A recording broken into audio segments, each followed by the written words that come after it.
Misy zavatra tsikaritra zany tatoato teo amin'ny fanehoan-kevitra teo amin'ny Facebook indrindra amin'ny tontolon'ny fiangonana.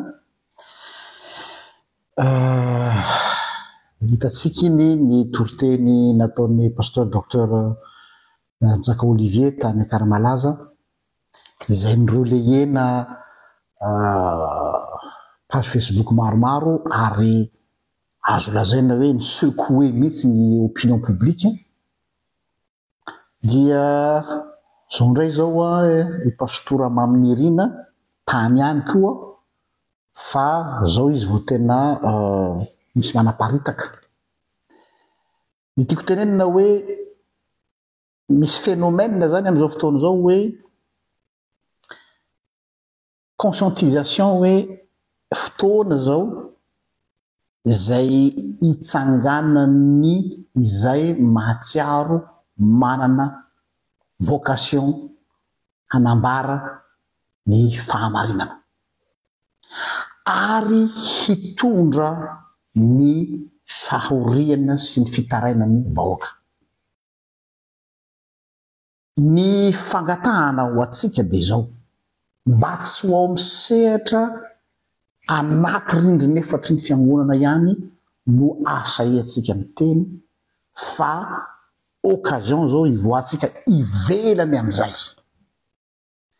ary mba tsy occasionnel fotsiny hoe fivorimbe ny sataona Antoby sy na fivorimbe na sampana fa mila zavatra atao matrakage satria ilay fahoriana sy ilay fahantrana sy ilay fampahantrana ny vahoaka dia lalipaka ary isan'andro vaky zao no hampiarana azy zany. Noho izany raha ohatra ka occasionnel fotsiny sika no miteny tahaka reny dia tsy mifandanja, tsy proportionnel fa disproportionnel manoloana ny zavatra mahazo ny vahoaka. Ka dia fa mahafaly reny satria na dia muselé aza ny mpanao gazety sy ireo tokony teny dia la parole se libère. Ary zay ny zavatra mahafaly ahy manokana zay. Tsy mi se sentir irery ao anatin'ity sacerdoce ity fa la parole se ary maromaroa tahaka zany. Mbola manao antso avokoa aho ny amin'ireo rahalahy sy anabavy maro hoe fotoana izao izay ivoatsika ny rindrina efatry ny fiangonana satria isika dia nataon'Andriamanitra ho mpitily ho an'ny vahoaka. Isika no dernier rempart ny vahoaka izay mijaly. Ny mpanao politika tsisy antenaina, ny société civile iaraha-mahalala, ny mpanao gazety ihany koa dia efa samy manana ny tendance ny amin'ny atao hoe patron de presse ary misy ihany koa tratran'ny censure.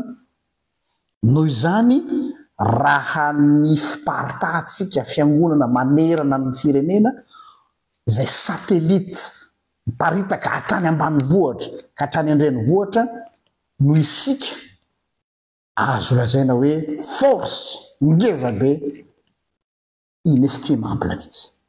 Fa ny fanontaniana mipetraka dia hoe kijoro ve tsika raha izay ary raha ijoro sika hiandro fotoana occasionnel ohatr'ireny fotsiny ve sa tokony sa hivoaka ivelany sehatra am'izay